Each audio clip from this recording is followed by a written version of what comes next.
Let's learn about different ways to select things in Photoshop. Most of these basic selection tools have been in Photoshop since the beginning of the program. The Quick Selection tool is the most recently added one. It was added all the way back in 2007.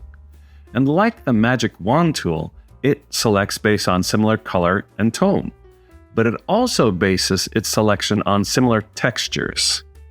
And where the Magic Wand tool is a single click and hope tool, the Quick Selection works more like a brush.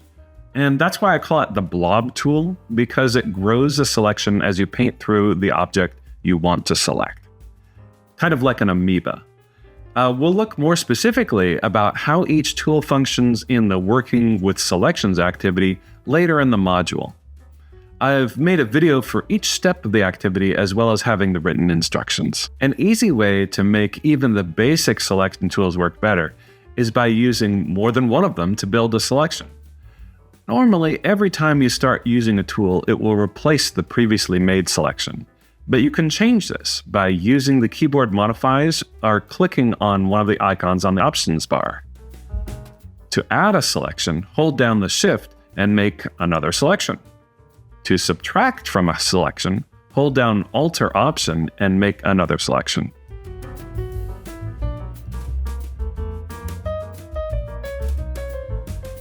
And to intersect a selection, hold down Shift and Alt Option and make another selection. If you need to inverse the selection, you can press Shift plus Command I. Deselecting is done by pressing Ctrl or Command D. This removes any active selection.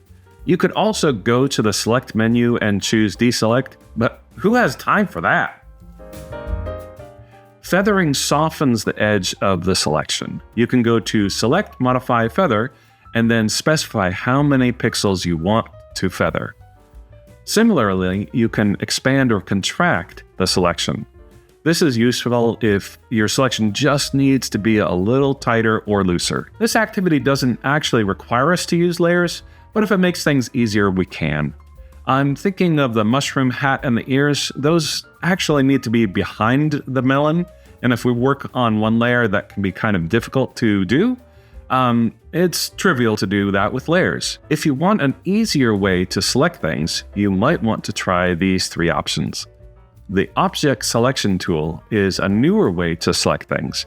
Instead of selecting based on similar pixels, Photoshop intelligently finds objects in the image. You can use it as a lasso or a rectangular marquee, or you can simply hover over different subjects and click once the preview outline has shown you this is what Photoshop thinks you want to select. Once you make your selection, Photoshop will refine it to just select the object you probably intended to select. Select Subject and Sky are available from the menu and do just what it says on the tin.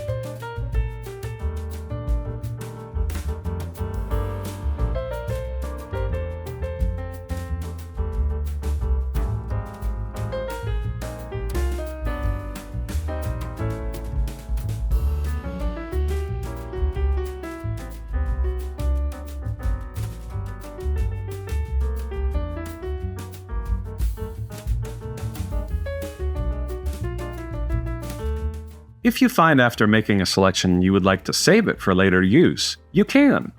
These selections are saved to the Channels panel, along with the RGB or CMYK color channels. That's just a convenient place to put them. They don't actually affect the color output. They will normally not have an eyeball next to them. To recall the selection later, you can go to Select, Load Selection.